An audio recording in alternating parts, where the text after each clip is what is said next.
Hello everyone, welcome back to my YouTube channel teaching subjects. आज की video में हम आपका हिंदी का फाइनल पार्ट करेंगे एक तरीके से, क्योंकि बाकी जो वीडियो एक दो आएंगी उसमें मैं आपको जनरल ओवरव्यू बताऊंगी हिंदी का पेपर सॉल्व करने का, जिससे कि आप 10 में से 10 नंबर लेके आ जाएं आपका।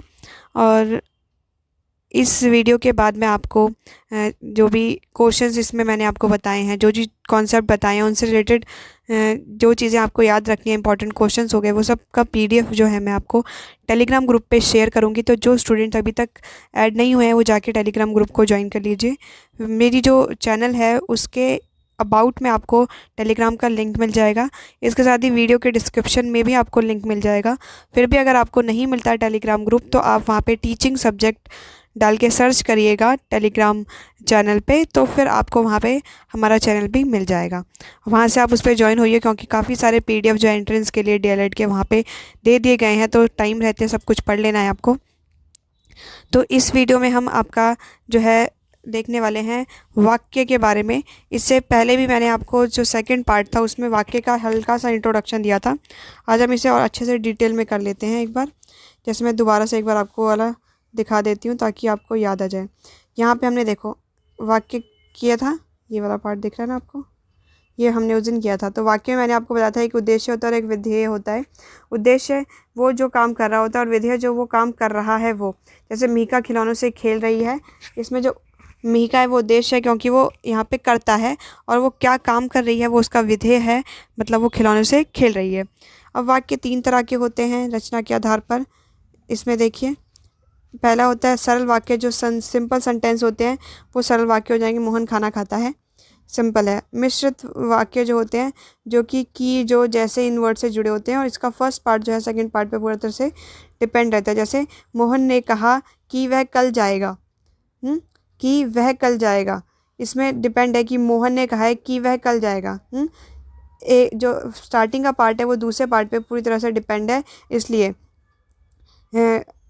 जैसे एक दूसरा एग्जांपल देख सकते हैं कि सर जी ने कहा कि परसों छुट्टी रहेगी। अब ये किसने कहा है? सर जी ने कहा है, और परसों छुट्टी रहेगी। तो पहला पार्ट जो है दूसरे पार्ट पर डिपेंड है, या दूसरा पार्ट पहले पार्ट पर डिपेंड है, तो ये आपका मिश्रित वाक्य हो जाता है। जबकि संयुक्त वाक्य वो होते हैं जो कि फ्री होते हैं दोनों तरह से। जैसे सीता गाना गाती है और राधा पढ़ने जाती है, इसमें इसको और से जोड़ेंगे, और सीता गाना गाती है अलग सेंटेंस हम निकाल सकते हैं, और गीता गाना गाती है हम इसको अलग निकाल सकते हैं। मतलब 2 सेंटेंस को हम अलग अलग निकाल सकते हैं, जिसमें वो होता है आपका संयुक्त वाक्य, कि दो जुड़े हुए वाक्यों को संयुक्त मतलब अलग अलग कर लिया जा सके।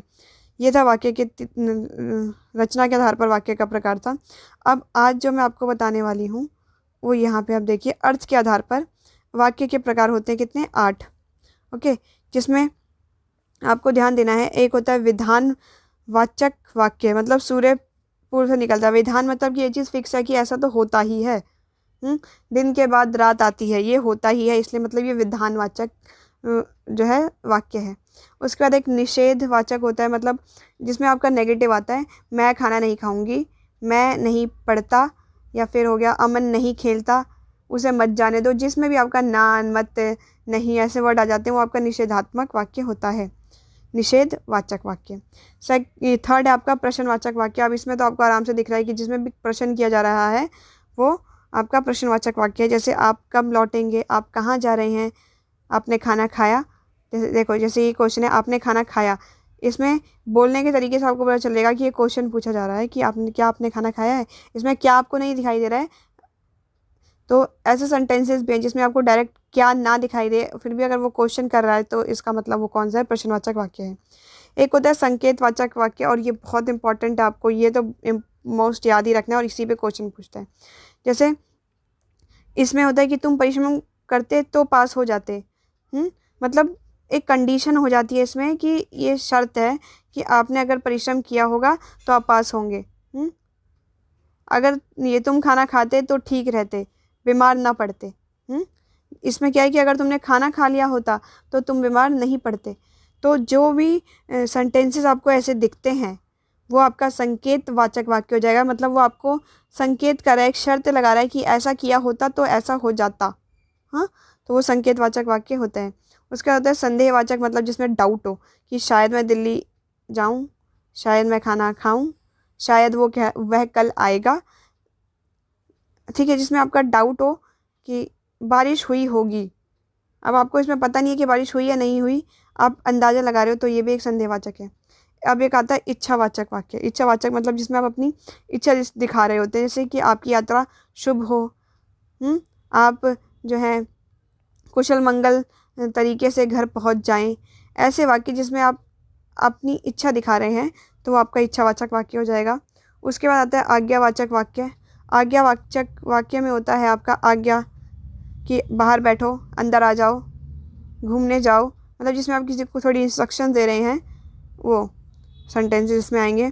फिर होता है विस्मयादि बोधक वाक्य, विस्मयादि वाचक वाक्य, जिसमें कि आप मतलब एक तरीके से कुछ साइन होते हैं, जैसे वाह, ऑसम, क्या बात है, ऐसे कुछ जो वर्ड्स होते हैं वो होते हैं विस्मयादि बोधक वाचक वाक्य। जैसे कि वाह, कितना सुंदर दृश्य है, ऐसे जिसमें वाह, बहुत बढ़िया, ऐसे वर्ड सिखाई देंगे, वो आपका ये वाला होगा, विस्मयादि वाचक वाक्य। फिर आते हैं अलंकार के ऊपर। अलंकार देखो, एक होते हैं शब्दालंकार और देखो अर्थालंकार। शब्दालंकार शब्द से ऐसे अनुप्रास, यमक और श्लेष, और अर्थ में उपमा, रूपक, उत्प्रेक्षा, मानवीकरण, अतिशयोक्ति और विरोधाभास। अब इसमें आपको जो मेन याद रखते हैं वो है यमक में, यमक वाला जो अलंकार होता है उसमें आपको दिखाई देगा एक ही वर्ड जो है दो बार दिखेगा और बार बार अर्थ अलग होगा। कनक कनक, जब एक लाइन होगी और उसमें एक ही वर्ड दो बार आ रहा है लेकिन दोनों बार उसका अलग अलग मीनिंग है, तो वो यमक है। श्लेष में होता है कि एक ही वाक्य के अनेक होते हैं। श्लेष मतलब चिपक जाना, एक ही वर्ड में बहुत सारे अर्थ को चिपक जाना, ऐसे याद करोगे।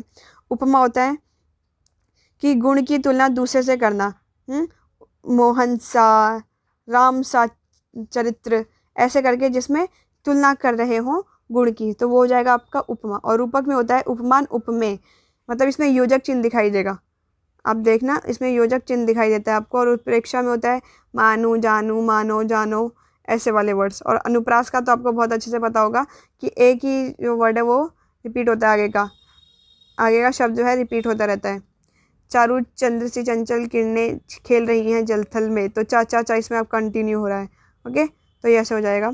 छंद जो आपके नहीं आएंगे। उपसर्ग मैंने आपको बताया था कि कैसे आपको पता कैसे चलेगा कि उपसर्ग है इस वर्ड में या नहीं, पूछ लेता है ना कि इसमें कौन सा उपसर्ग है, वो अलग करिए। जैसे तो आपको ये दिखना होगा अ, अन, अप, अव, उप, अति, अधि, अनु, अभि, आ, दुस, दुह, दुष, दुर्नि, परा, परि, प्र, प्रति, वि, स, सम, सु, स्व, ये वाले वर्ड जिसमें स्टार्टिंग में दिख रहे होते हैं तो वो होता है आपका उपसर्ग और आगे लगेंगे। अब एक भूत, भविष्य, वर्तमान का भी देख लेते हैं। आपको जैसे वर्तमान का सेंटेंस है वो पहचान में आ जाता है, और प्रेजेंट का समझ में आएगा और पास्ट का समझ में आ जाएगा। और पास्ट में कुछ दिक्कत होती है तो उसको कैसे, मतलब पास्ट में जो है आपके 3 सेंटेंसेस बनते हैं और इन पे ही क्वेश्चन बनता है। जैसे सामान्य भूतकाल, मतलब पास्ट का बोल रहे हैं कि ये की चीज़ हो गई है। जैसे हेमा ने नृत्य किया, जब आपको लास्ट में या, ये, ई, आ से एंडिंग दिख रही होती है सेंटेंस की, तो वो सामान्य भूतकाल होगा। और आसन भूतकाल होता है जब लड़का गया है, जब आपको या, ये के बाद है भी दिखाई दे तो वो होता है आसन भूतकाल, मतलब पास्ट का। और उसके बाद हेतु, हेतु जो होता है ये होता है कि बारिश होती तो फसल अच्छी होती। जैसे संकेतवाचक वाक्य था, सेम वैसे इसमें वाक्य दिखाई देंगे आपको, तो आराम से पहचान सकते हो कि ये हेतु भविष्य भूतकाल का वाक्य है। तो ये 3 हैं जो कि भूतकाल में पास्ट के सेंटेंसेस में ये दिखते हैं। आपसे पूछ सकता है कि बताइए कि कौन सा पास्ट का है, प्रेजेंट का है और कौन सा फ्यूचर का है। सेंटेंस पहचानने के लिए भविष्य का, वर्तमान, भविष्य, भूतकाल का कैसे पहचानोगे सेंटेंस, तो उसमें भूतकाल पे ज़्यादा क्वेश्चन बनता है, वर्तमान वाले तो आप आराम से पहचान लोगे कि ये वर्तमान का वाक्य है। ओके, तो ये था आपका पूरा वीडियो जो कि है 9-10 मिनट में आपका कंप्लीट हो गया। ये आपकी हिंदी हो गई कंप्लीट, और बाकी अनसीन पैसेज का 1-2 वीडियो में अच्छे से एक्सप्लेन कर दूंगी हिंदी सब्जेक्ट, और आपका ये पूरा फाइनल ख़त्म। इसका PDF दूंगी और ज्वाइन हो जाना टेलीग्राम ग्रुप पे। Okay, thank you.